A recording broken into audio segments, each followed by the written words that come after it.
نحمده ونصلي على رسوله الكريم اما بعد فاعوذ بالله من الشيطان الرجيم بسم الله الرحمن الرحيم ومن يبتغي غير الاسلام دينا فلن يقبل منه آمنت بالله صدق اللہ العظیم۔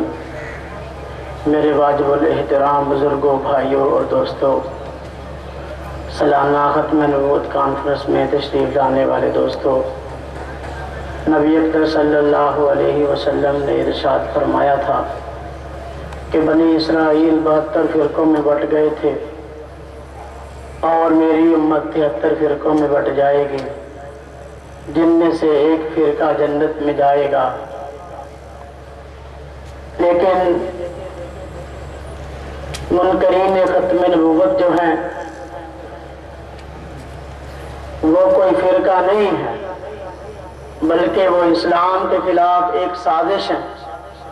قادیانیت فرقہ نہیں ہے، اسلام کے خلاف ایک سازش کا نام ہے۔ گور شاہیت کوئی فرقہ نہیں ہے، بلکہ اسلام کے خلاف ایک بغاوت کا نام ہے۔ بہائیت کوئی فرقہ نہیں ہے، بلکہ اسرائیل کی دلالی کا نام ہے۔ ذکریت کوئی فرقہ نہیں ہے، بلکہ اسلام کے خلاف ایک بہت بڑے پراپیگنڈے کا نام ہے۔ میں نے جو کہا کہ ان کا کسی فرقے سے تعلق نہیں، وجہ اس کی یہ ہے کہ ان حضرات کے عقائد و نظریات اسلام کے کسی عقیدے کے قریب بھٹکتے بھی نہیں ہیں۔ مرزا قادیانی کے دعوت کی طرف دیکھ لو۔ مرزا قادیانی نے شروع میں کہا کہ میں محدث ہوں، پھر کہنا شروع کیا کہ میں امام وقت ہوں، پھر کہا کہ مجدد عصر ہوں، پھر کہا کہ امام مہدی ہوں، پھر کہا کہ میں مسیح ہوں۔ اس کے بعد کہنے لگا کہ نبوت تو بند ہے، ہاں البتہ میں ذلی طور پر نبی ہوں، میری نبوت نبی اکرم صلی اللہ علیہ وسلم کی نبوت کے زیر سایہ ہے۔ اس کے بعد علل اعلان کہنے لگا کہ میں نبی اور رسول ہوں، اور جس طرح پہلے نبی اور رسول گزرے ہیں میں بھی ایک مستقل نبی اور رسول ہوں۔ قرآن کریم کے متعلق کہنے لگا کہ انا انزلناہ قریبا من القادیان، کہ یہ الہام ہوا کہ اس قرآن کو ہم نے قادیان میں اتارا۔ نبوت کا دعویٰ کرنے کے بعد بھی اس کو چین نہ آیا تو خدائی کے دعوے پہ دل گیا، کہنے لگا رأیتنی بالمنام عین اللہ وتیقنت اننی ہوا وخلقت السماوات والارض، کہ دیکھو، کہنے لگا میں نے خواب میں اللہ تعالیٰ کو دیکھا اور میں نے خود سمجھ لیا کہ میں خود خدا ہوں، اور مجھے یقین ہو گیا آسمان و زمین کو میں نے پیدا کیا، خدائی کا دعویٰ کیا۔ اس کے بعد کہنے لگا مجھے اللہ تعالیٰ نے ایک بیٹے کی خوشخبری دی ہے، اس بیٹے کی صفت یہ ہے کأن اللہ نازل من السماء، گویا کہ وہ بیٹا ایسا ہوگا کہ آسمان سے خدا اتر آیا۔ گویا خدا کا نعوذ باللہ باپوں نے دعویٰ کر دیا۔ بتاؤ یہ اسلام میں سے کسی فرقے کے عقیدے ہیں؟ نہیں، بلکہ یہ اسلام کے خلاف ایک سازش ہے۔ گور شاہیت کو لے لو، گور شاہی نے سب سے پہلے اپنے آپ کو پیر مشہور کیا، اس کے بعد اس نے یہ کہنا شروع کیا کہ اپنے پیر مریدوں کے ذریعے سے چاکنگ کروائی کہ امام مہدی ان قریب آنے والے ہیں اور امام مہدی کی پشت پر مہر ہوگی۔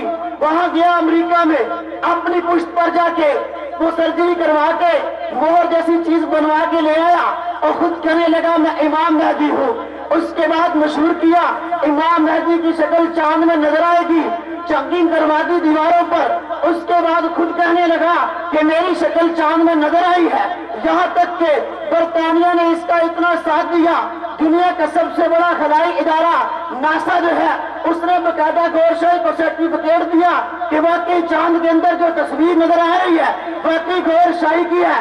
اس کے بعد کہنے لگا کہ حجر اسود میں بھی میری تصویر ہے، نبی اکرم صلی اللہ علیہ وسلم نے حجر اسود کو جو چوما تھا اس کی وجہ یہ ہے کہ اس کے اندر میری تصویر نظر آئی تھی۔ لوگوں نے کہا کہ بھئی یہ تو بہت بڑی عرض سرائی ہے. پھر کہنے لگا کہ میں امام مہدی ہوں. لوگوں نے کہا امام مہدی تو اس کا نام تو محمد ہے, اس کے والد کا نام تو عبداللہ ہے. حدیث میں تو یہ بات آئی ہے, نہ تیرا نام اب محمد نہ تیرے والد کا نام عبداللہ, پھر تو کیسے مہدی بن گیا؟ تو وہ کہنے لگا میں مہدی اس طرح بنا, میں محمد ابن عبداللہ اس طرح بنا کہ ہوا یوں کہ نبی اقدس صلی اللہ علیہ وسلم کی عرضی روح کو زمین پر دور شاہی کے لیے رکھا گیا, یا یہ کہہ لو مہدی وقت کے لیے رکھا گیا. جب مہدی وقت پیدا ہوا نبی کی روح اس مہدی کے اندر آ گئی. کہتا ہے جب میں مہدی ہوں وہ روح میرے اندر آ گئی. نبی کی روح جب میرے اندر آئی تو میں اس طرح محمد ابن عبداللہ بن گیا. اس کے بعد اس نے کہا کہ اللہ تک پہنچنے کے لیے روحانیت سیکھو, خواہ تمہارا تعلق کسی بھی مذہب سے ہو. ہندو رہ کر اللہ کا ولی بن سکتا ہے, عیسائی رہ کر اللہ کا ولی بن سکتا ہے, یہودی رہ کر اللہ کا ولی بن سکتا ہے. ہر مذہب کے لوگوں کو اپنے پیچھے لگا لیا اور ہر قسم کی ٹوپی انگریز کے اشارے پر کرتا رہا. اس نے کہنا شروع کیا کہ مسیح وقت بھی میں ہوں. پہلے اپنے اخبار میں بات مشہور کروائی کہ میں امریکہ گیا, امریکہ کے ایک ہوٹل میں میری حضرت عیسیٰ علیہ السلام سے ملاقات ہوئی. میں نے پوچھا کہ حضرت یہاں کہاں؟ حضرت عیسیٰ نے کہا آج کل میں یہاں تبلیغ کے لیے آیا ہوں. اس نے کچھ عرصے بعد خود دعویٰ کر دیا کہ عیسیٰ بھی میں ہوں. جہاں اس کو صبر نہ آیا اس کے بعد کہنے لگا امریکہ میں گیا, لوگوں کو ذکر کی تلقین کرتا تھا. جو مسلمان تھا اس کو کہتا کہ لا الہ الا اللہ محمد الرسول اللہ پڑھا کر. جو عیسائی ہوتا اس کو کہتا لا الہ الا اللہ عیسیٰ روح اللہ پڑھا کر. جو یہودی ہوتا اس کو کہتا لا الہ الا اللہ موسیٰ کلیم اللہ پڑھا کر. ایک آدمی جو کہ خدا کے وجود کا منکر تھا اس نے کہا میں کیا پڑھوں؟ اس نے کہا کہ تو لا الہ الا اللہ کے بعد میرا نام لے لیا کر. نبوت کا دعویٰ کیا. پھر پاکستان کی گلیوں میں چاکنگ ہوئی لا الہ الا اللہ ریاض احمد رسول اللہ. یہ کیا ہے؟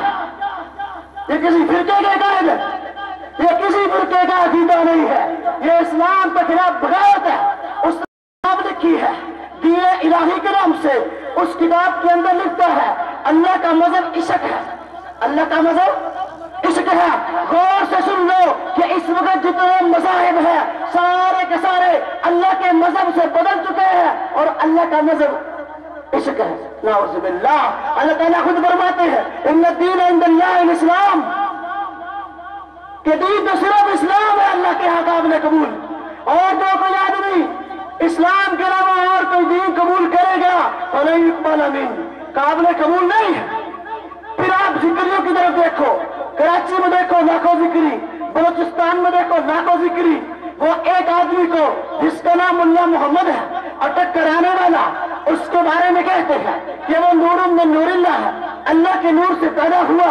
نہ وہ اس کی پیدائش کے قائل نہ وہ اس کی وفات کے قائل. وہ کہتے ہیں 1977 ہجری کے اندر ہمارا ملا محمد اٹکی آسمان سے ظاہر ہوا اور 1029 ہجری کو اچانک غائب ہو گیا. وہ کہتے ہیں ہمارے ملا محمد کو اللہ تعالیٰ نے اپنے نور سے پیدا کیا. فرشتوں نے ان کی کتاب نور تجلی میں بات لکھی ہے کہ فرشتوں نے جب ملا محمد اٹکی کا جو ذکریوں کا نبی اور رسول ہے کہتے ہیں اس کا جب جلوہ دیکھا بے ہوش ہو کے گر گئے, کئی سال تک بے ہوش پڑے رہے. جب ہوش آئی تو دیکھا آسمان پہ کلمہ لکھا تھا لا الہ الا اللہ نور پاک نور محمد رسول اللہ صادق الوعد الامین. یہ ذکریوں کا کلمہ ہے. کہتے ہیں یہ کلمہ لکھا دیکھا فرشتوں نے, انہوں نے کہا کہ اس فرشتے کی فضیلت کیا ہے؟ وہ کہ اس کلمے کی فضیلت کیا ہے؟ تو وہ کہنے لگا کہ اللہ نے فرمایا کہ اس کلمے کی فضیلت یہ ہے جو اس کو پڑھ لے گا وہ کبھی دوزخ میں نہ جائے گا. ذکری حضرات کہتے ہیں کہ ہمارا ملا محمد مہدی بھی ہے, نبی اور رسول بھی ہے. پھر کہتے ہیں ملا ابراہیم پنجگوری نے نور ہدایت کے اندر لکھا ہے, کہتا ہے باقی تمام رسول پتوں کی مانند ہے لیکن میرا ملا محمد جو ہے وہ پھول کی مانند ہے. دوسرے انبیاء کی توہین کرتا ہے اور کہتا ہے تمام نبیوں کا سردار ہے, تمام نبیوں کا سرتاج ہے. دیکھو جو منصب پیغمبر صادق صلی اللہ علیہ وسلم کا تھا وہ منصب ملا محمد کو ذکریہ دے دیا. کیا یہ میں آپ سے پوچھنا چاہتا ہوں کیا یہ کسی فرقے کے قائد ہے یا اسلام کے خلاف سازش ہے؟ آپ دوسری طرف بہائیوں کی طرف آئیے. بہائیت جو ہے وہ در حقیقت چربا ہے یا نتیجہ ہے بابیت کا. مرزا محمد جو ہے نامی ایک آدمی ایران کے اندر ہوا, شیعوں کے فرقہ میں سے فرقہ شیخیہ سے اس کا تعلق تھا. سب سے پہلے اس نے مہدیت کا دعویٰ کیا. مہدیت کا دعویٰ کرنے کے بعد نبوت کا دعویٰ کیا. نبوت کا دعویٰ جب کیا اس کو سزا ملی, کئی بار توبہ کی لیکن پھر دعویٰ کرتا رہا. اس کے جب وہ مر گیا اس کے ماننے والے دو گروپوں میں تقسیم ہو گئے. ایک گروپ جو ہے مرزا یحییٰ کے پیچھے لگ گیا, ایک گروپ جو ہے مرزا حسین علی کے پیچھے لگ گیا. مرزا یحییٰ اور مرزا حسین علی دونوں بھائی تھے, دونوں نے نبوت کا دعویٰ کیا اور دونوں نے کہا کہ ہمارا باپ جو ہے مرزا محمد علی وہ تو مہدی تھا اور اس نے اپنے بعد مسیح کے آنے کی خبر دی ہے. مرزا یحییٰ نے کہا کہ وہ میں ہوں, مرزا حسین علی نے کہا وہ میں ہوں. دونوں نے نبوت کا دعویٰ کیا. بابیت دو گروہ میں تقسیم ہو گئی. اس کے بعد دیکھو سب سے زیادہ انگریز کی ایجنڈی چونکہ بہائیت نے کی ہے. مرزا حسین علی نے دعویٰ کیا کہ میں بہا اللہ ہوں, اللہ کا نور ہوں. اس کے بعد کتاب ایک لکھی گئی جس کا نام کتاب اقدس ہے. اس میں جگہ جگہ کہتا ہے میں نبی بھی ہوں, میں رسول بھی ہوں, یہاں تک کہ کہنے لگا میں خدا ہوں. اور اس کی انواع اس کے خطوط کا مجموعہ شائع ہوا انواع بہا اللہ کے نام سے. اس میں کہتا ہے کہ میں جتنا کلام اتارتا ہوں اتنا کلام کسی نے آج تک اتارا نہیں ہے. کلام اتارنا کس کی شان ہے؟ آپ کے سرگودے میں وارث علی امدانی رہتا ہے, یہ بہائیوں کا بہت بڑا مبلغ ہے. اس نے ایک کتاب لکھی ہے کتاب قیامت کے نام سے. اس میں اس نے قیامت کا انکار کیا ہے. کہتا ہے تم جو کہتے ہو قیامت کا ایک مفہوم ہے کہ یہ دنیا ساری کی ساری تباہ ہو جائے گی, اس کے بعد دوبارہ سور پھونکا جائے گا تو پھر میدان حشر برپا ہوگا, لوگوں سے حساب لیا جائے گا. کہتا ہے یہ مفہوم غلط ہے بلکہ قیامت قیام سے ہے, اس سے مراد نئے نبی کا آنا ہے. اس نے قیامت کا بھی انکار کیا, حشر نشر کا انکار کیا, یہاں تک کہ کہنے لگا کل صراط جو ہے اس کا کوئی وجود نہیں ہے, جنت جہنم کا کوئی وجود نہیں ہے. میں آپ حضرات سے کہنا چاہتا ہوں کیا یہ مسلمانوں کے نظریات ہیں؟ نہیں, نہ کسی مسلمان کے نظریات ہے, نہ کسی اسلامی فرقے کے نظریات ہے. یہ اسلام کے خلاف سازش ہے. قادیانیت اسلام کے خلاف سازش ہے, اور شاید اسلام کے خلاف سازش ہے, فکریت اسلام کے خلاف سازش ہے, وحدت اسلام کے خلاف سازش ہے. ان تمام سازوں ختم ہونا چاہیے کہ نہیں بھائی؟ تمام سازوں ختم ہونا چاہیے کہ نہیں؟ اللہ تبارک و تعالی ہم سب کو ان سازشوں کے خلاف سر توڑ محنت کرنے کی توفیق عطا فرمائے. وآخر دعوانا